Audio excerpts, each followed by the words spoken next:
Job, chapitre 39. Sais-tu quand les bouquetins font leurs petits? Observes-tu les biches quand elles mettent bas? Comptes-tu les mois pendant lesquels elles portent et connais-tu l'époque où elles mettent bas? Elles se courbent, libèrent leurs petits et sont délivrées de leur douleur. Leurs petits prennent des forces et grandissent en plein air, puis ils s'éloignent et ne reviennent plus vers elles.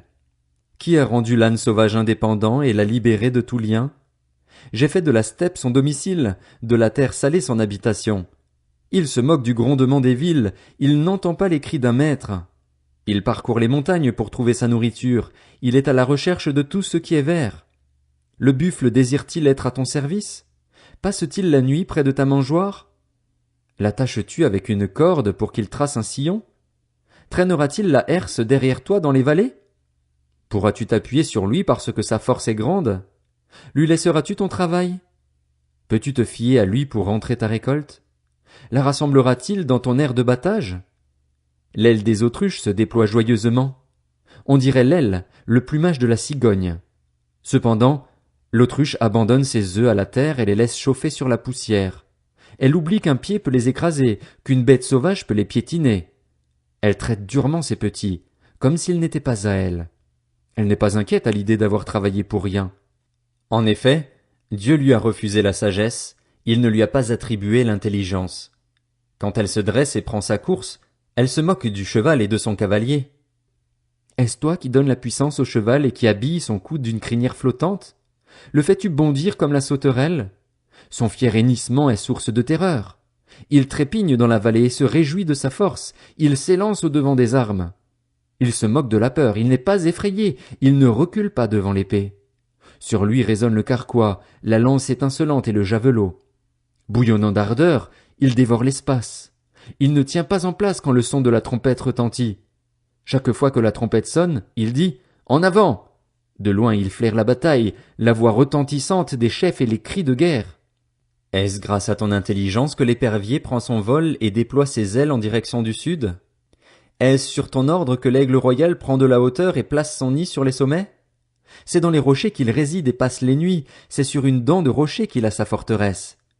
De là il cherche sa proie, ses yeux l'aperçoivent de loin.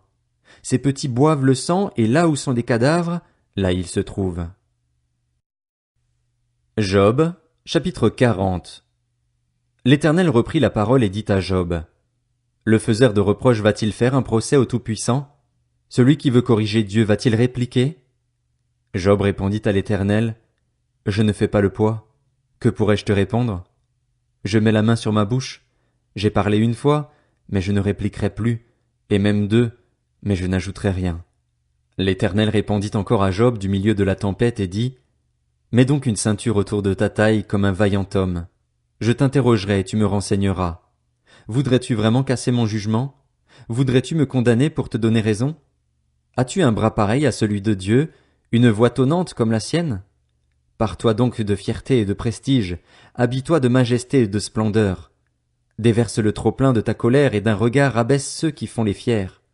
D'un regard humilie tous les fiers, écrase sur place les méchants, cache-les tous ensemble dans la poussière, enferme-les dans un endroit caché. Alors moi-même je te rendrai hommage parce que le salut te sera venu de toi-même. Vois l'animal par excellence que j'ai créé, tout comme toi. Il mange de l'herbe comme un bœuf. Vois, sa force est dans ses reins et sa vigueur dans les muscles de son ventre. Il raidit sa queue comme un cèdre. Les nerfs de ses cuisses sont entrelacés.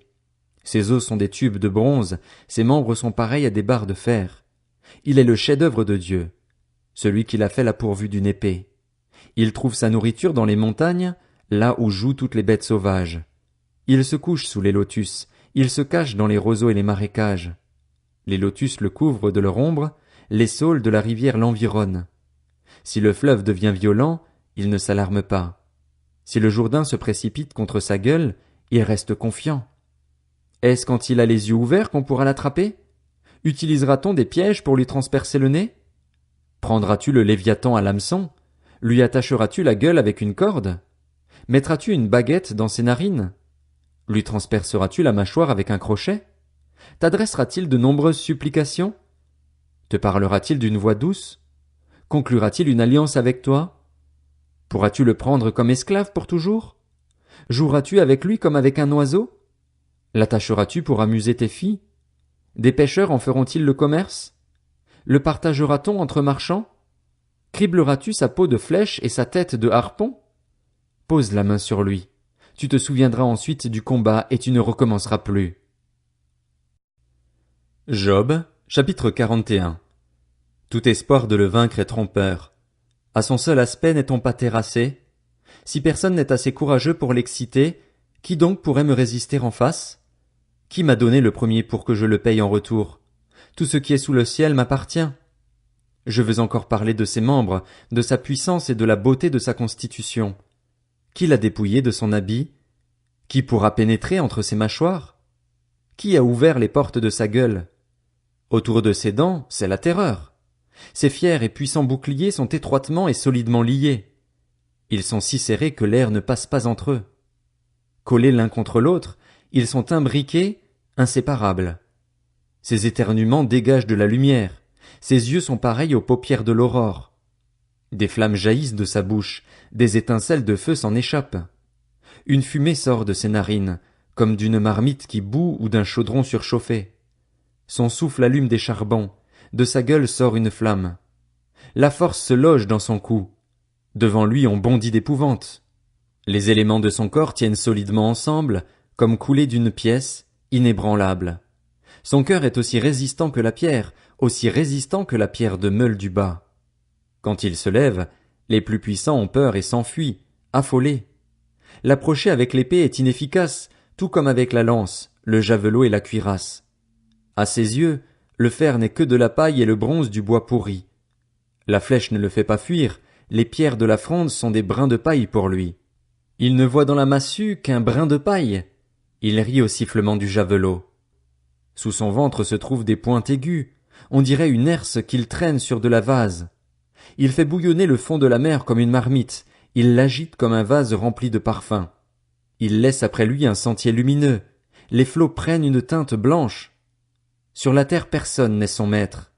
Il a été créé pour n'éprouver aucune peur. Il défie tout ce qui est grand, il est le roi des plus fiers animaux.